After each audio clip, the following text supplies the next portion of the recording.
Good afternoon. Mr. Chair, members,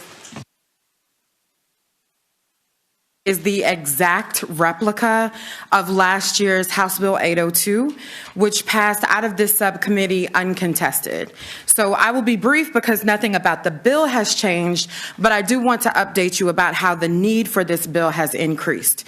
For example, since the time that you voted for this bill, several apartment complexes from all over the Commonwealth have experienced having their homes condemned because of negligent slumlords. And mind you, some of these are at market rate, so the feds are not getting involved. Residents ended up having to scramble to find places to live, and in Newport News, some of them even ended up sleeping in their car on some of the coldest nights in December, even though they had paid the rent for the month where the building was condemned. Many of these families need help fighting back in order to get justice because they often can't afford lawyers themselves and often don't have time to navigate the lengthy process through the courts. So now, luckily, a very generous law firm in Newport News has stepped up to represent some of the tenants in an apartment complex in Newport News, Seaview Lofts, and he's representing them pro bono. That is not a sustainable model for the residents that need this help across the Commonwealth.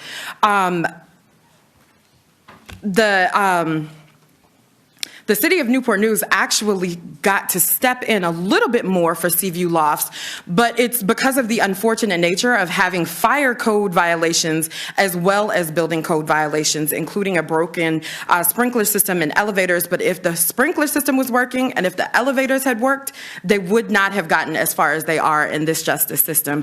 So some said it couldn't be done, but we did it. We got 52 organizations to agree to support this bill representing both tenants and landlords. And so my ask is simple. I ask that you cast the same vote that you did last year to protect these families that really need help. I know that you don't want me to read the 52 organizations, and I know that we don't have time to hear from all 52, but I do have that information available as needed. Thank you, Delegate. Are there any questions from members of the committee? All right, let's hear from some people that are here in person to testify on behalf of this bill, either for or against. We'll take the supporters first.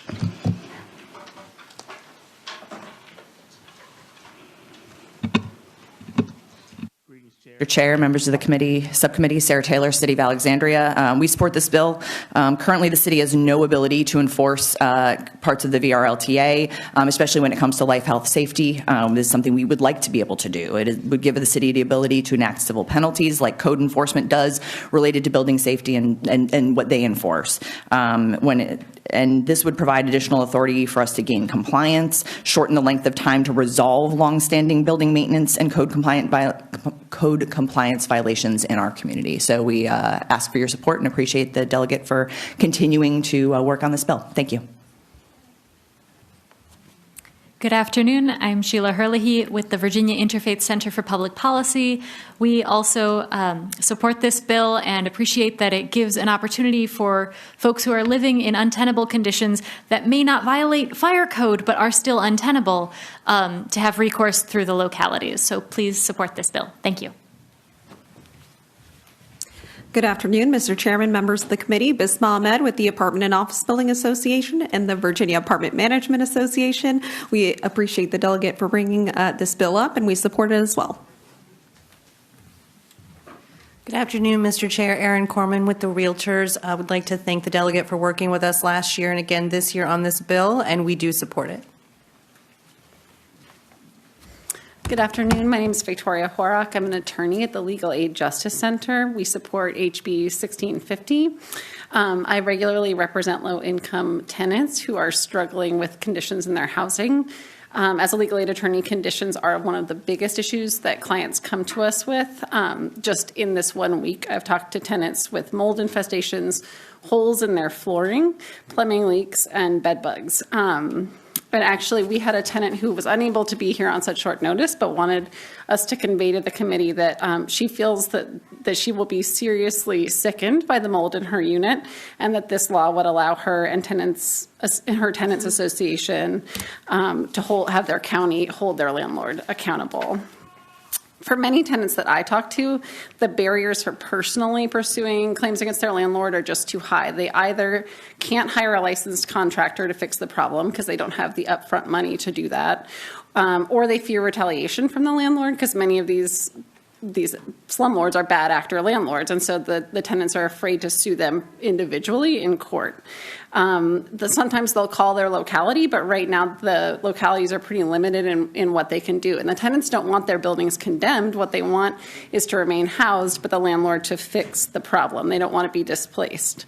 This bill would allow allow localities to protect tenants by allowing them to get a court order to make the landlord fix the problem. So we encourage the committee members to vote yes on HB 1650.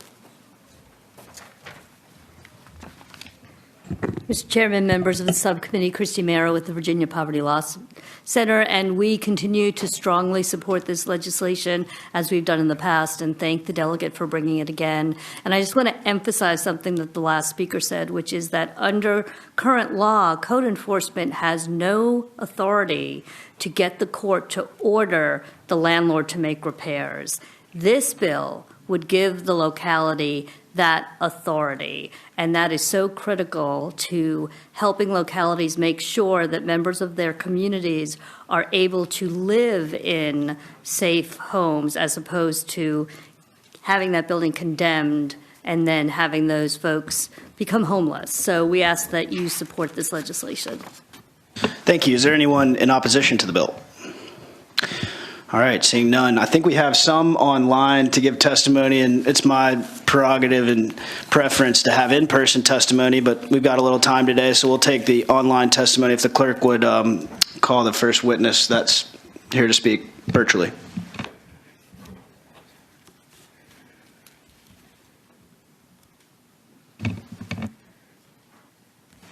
Do we have Mr. Chipman to speak?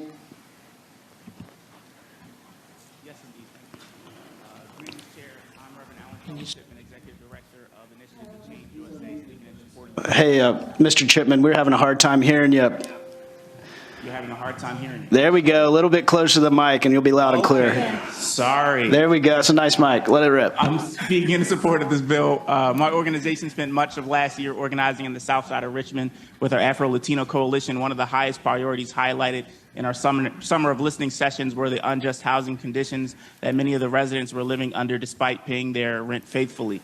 There's a grave injustice that some bad actor landlords in this Commonwealth and in our city have been exploiting residents by refusing to fix the conditions that challenge their very dignity, health, and safety. Many bad actors do this because they know some residents do not have the resources to access or afford the current measures of accountability. It is important that we pass this bill so that the localities can help make justice and the rights given to tenants by the state to be more accessible and affordable to the varying classes and resources of tenants all across this Commonwealth. As a minister, I reflect on John chapter 14, where Jesus tells his disciples not to be troubled because he goes to prepare a place for them. My faith shows that a landlord should be creating conditions that ease tenants' troubles, not multiply them. Landlords who are preparing a place for the residents of our Commonwealth should be applauded when they create conditions that ease the trouble of tenants, but they should be held accountable when they create conditions that exacerbate the troubles of Virginians.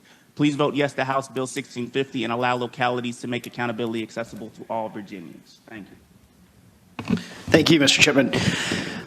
Delegate, did you have anybody else to speak online that you know of? No. All right. Seeing that, I'll turn it back over to the committee. Are there any questions from members of the committee for the patron? Mr. Chairman? Delegate Fowler. Just quickly, and again, I obviously probably should know this, but when a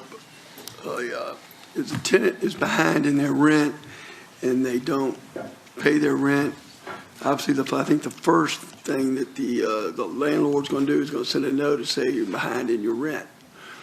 What is the time span on that? When we typically get a, hey, you're late. Is there anything in code about it? Mr. Chairman, Delegate Fowler, I could definitely get you the answer for that, but I think that's outside of the scope of this bill. This is just specifically about the living conditions themselves and the part of the contract that the landlord has to live up to. I'm not sure, maybe if, nope. I just think that's a little bit outside of the scope. Unless Yep, you're right. Wrong bill. Delegate, Okay. yeah, I think she Okay. has that bill, but we're going to take that one by for the that's my day other in a bill. little Gotcha. bit. Sorry, Mr. Chairman. Any further questions from members of the committee? All right, committee operates by motion. Chairman, move to report. It's been moved and seconded to report.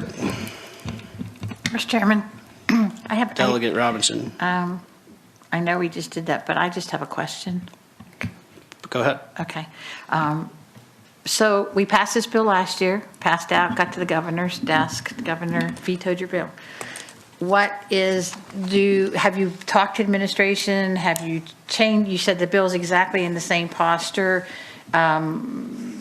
Just what has changed that this bill may have better success? Yeah. Mr. Chairman and Delegate Robinson, I absolutely appreciate the question.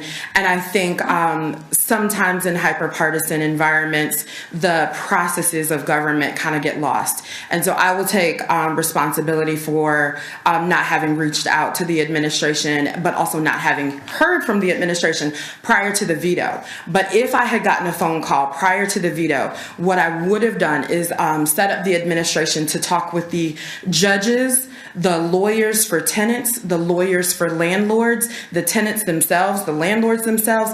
Everyone agrees with what one of the witnesses said, that this is not an ability as of right now. So what I think happened, and I'm assuming, no malintent, but what I think happened was there's a conflation between what can happen under violations of the fire code versus what happens under violations of the building code. But currently for the building code, for the things that are hazardous to health and uninhabitable, this power does not exist.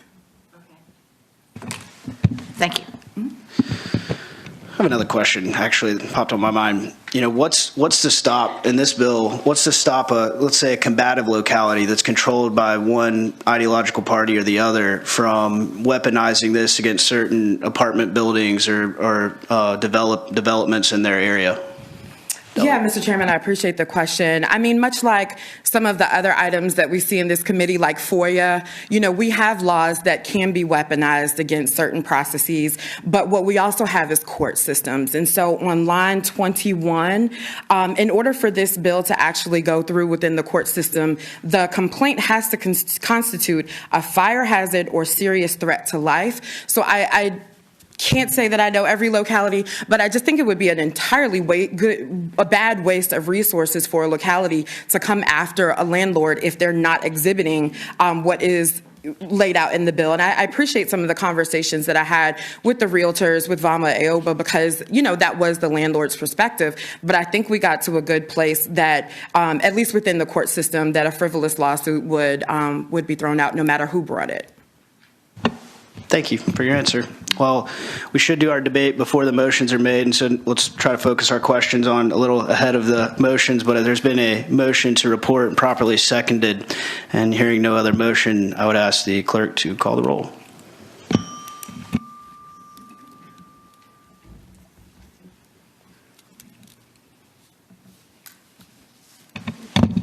Delegate Price, your bill reports from Subcommittee 523. Thank you for coming. Thank you.